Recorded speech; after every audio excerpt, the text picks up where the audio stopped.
ये हमने एक ऐसी किट बनाई है जिसका यूज़ करके हम एसी पावर सप्लाई के वोल्टेज लेवल को चेक कर सकते हैं और ये एक रिलेटिव वैल्यूज इंडिकेट करेगा। फॉर एग्जांपल यहाँ पे आप देख सकते हैं सारी एलईडीज ऑन है, तो इट मीन्स की पावर सप्लाई हमारा जो है 160 plus number of LEDs into 10, यानी यहाँ पे अगर आप देखेंगे तो जितनी भी 160 वोल्ट से जितना भी वोल्टेज ज़्यादा होगा उसके अकॉर्डिंग हर 10 वोल्ट के इंक्रीज पे एक एलईडी ऑन होने लगेगी। तो इस तरह से इसको हम देख के एक आइडिया लगा सकते हैं कि एसी पावर सप्लाई कितनी आ रही है हमारे मिनट्स में। अब हम देखते हैं इस किट को हमें कैसे बनाना है। इसको बनाने के लिए जो भी रिक्वायर्ड कंपोनेंट्स हैं वो आपको हमारी तरफ से प्रोवाइड किए जाएंगे। जैसे इस बोर्ड में आप देख सकते हैं जितने भी कंपोनेंट्स लगे हुए हैं सारे हमारी तरफ से आपको प्रोवाइड किए जाएंगे।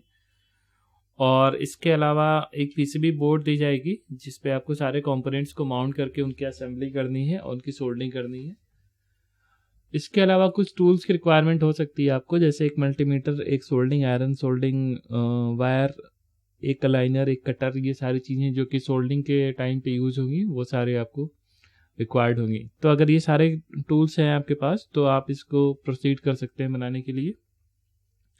इसमें जो जितने भी कंपोनेंट्स लगाने हमें इस पीसीबी बोर्ड पे लगाना है, और इस पीसीबी बोर्ड के 2 लेयर है। आप देख सकते हैं ये टॉप लेयर है हमारा जिधर से सारे कंपोनेंट्स हमें लगाने हैं, और ये बॉटम लेयर जिधर से सोल्डरिंग करनी है हमें।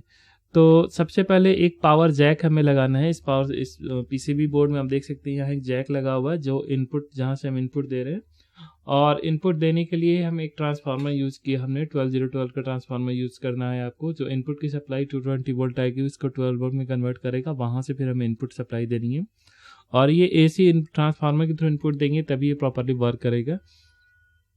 इसका जो वर्किंग मोड है वो ये है कि इसमें जो भी इनपुट वोल्टेज आ रहा है उसको हम अलग अलग कंपैरेटर से कंपेयर करा रहे हैं। यहाँ पे आप देख सकते हैं कि ये 4 LM339 आईसीज हैं जो कि जिसमें क्वाड ऑप एम्प लगे हुए हैं, यानी 4 ऑपरेशन एम्पलीफायर लगे हुए हैं, और हर एक ऑपरेशन एम्पलीफायर की जो वैल्यूज है, जो रेफरेंस वैल्यू है वो हमने सेट कर रखी है अलग अलग। तो उसके अकॉर्डिंगली यहाँ पे जो भी रेफरेंस वैल्यूज हैं हर एक एलईडी के, हर एक कंपैरेटर के एक रेफरेंस वैल्यू अलग अलग हैं, यानी जितने भी रेफरेंस वैल्यू से वोल्टेज हमारे इनपुट का इंक्रीज करता है 12 वोल्ट के करस्पॉन्डिंग, उतना ही यहाँ पे voltage number of LEDs on होने लगती हैं, और वही यहाँ पे एलईडीज के थ्रू इंडिकेट हो रही हैं।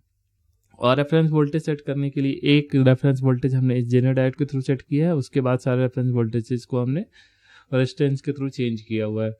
तो इसमें जो भी कंपोनेंट्स लगाने हैं आप बिल्कुल वैसे ही लगाएंगे जैसा इस पीसीबी बोर्ड में लगा हुआ है। आप देख सकते हैं कि जितनी भी आईसीज यहाँ लगी हैं सबकी डायरेक्शन इस तरफ है, यानी सबके पिन नंबर 1 ये है। इट मीन्स कि जो कट बनी है आईसी में आप देख सकते हैं ये नॉच है, यहाँ भी एक ये नॉच है और ये नॉच है, ये इसी डायरेक्शन में होना चाहिए।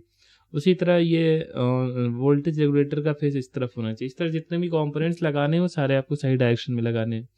तो सबसे पहले पावर सप्लाई जैक यहाँ लगाना है। इस जैक का काम पावर सप्लाई को कनेक्ट करना होता है इनपुट को, और इसके बाद एक ब्रिज रेक्टिफायर हमें लगाना है। रेक्टिफायर का काम एसी को डीसी में कन्वर्ट करना है, यानी ट्रांसफार्मर के आउटपुट पे जो भी एसी वोल्टेज आ रहा है उसको ये डीसी में कन्वर्ट कर देगा, और इसको हमें यहाँ लगाना है इस तरह से कि पॉजिटिव पिन यहाँ पे है इस कॉर्नर पे।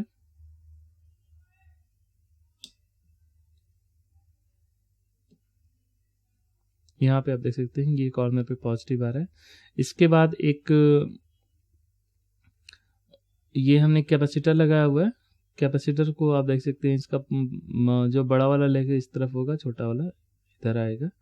देन एक रेगुलेटर आईसी हमें लगानी है। रेगुलेटर आईसी को लगाने के 2 तरीके हैं, जैसा आप चाहें, या तो इससे हम डायरेक्टली यहाँ लगा सकते हैं, या फिर इसके लिए एक यहाँ पे हम बर स्ट्रिप यूज़ करेंगे। जैसे इसमें आप देख सकते हैं बर स्ट्रिप यूज़ किया गया है। इस स्ट्रिप के ऊपर हमने आईसी को लगा दी है, तो स्ट्रिप आप लगा के उसके ऊपर से आईसी लगा लें, या फिर डायरेक्टली यहाँ पे आईसी को माउंट कर सकते हैं। इसके बाद ये जितने भी रेजिस्टेंसेस है सबकी अलग अलग वैल्यूज हैं जो आपको शीट में हमारी तरफ से प्रोवाइड किया जाएगा कि कहाँ पे किस वैल्यू का रेजिस्टेंस आपको लगाना है।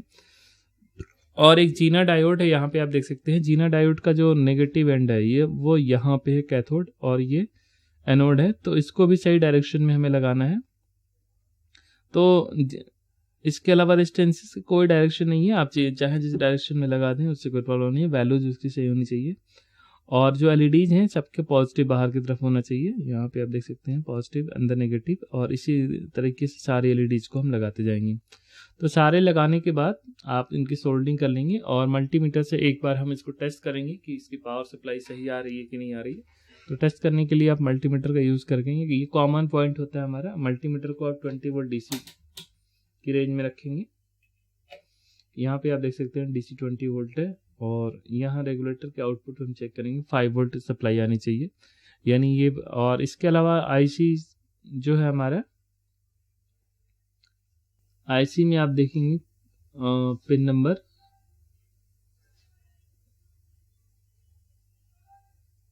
ये इस पे 3.4 वोल्ट है और इसके अलावा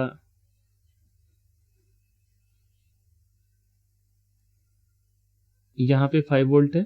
ये सारे वोल्टेज पॉइंट्स आपको पता होने चाहिए, तभी ये प्रॉपरली वर्क करेगा। ये 3.48 वोल्ट है। तो आप देख सकते हैं जो 5 वोल्ट का पॉइंट है हमारा वो ये वाला है।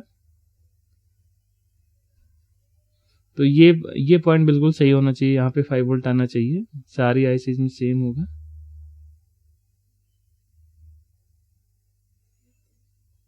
तो अगर ये वोल्टेज पॉइंट हमारा सही है, इसके अलावा जीना डायोड पे भी हम देख सकते हैं वोल्टेज हमारा रेफरेंस वोल्टेज जो है 3.49।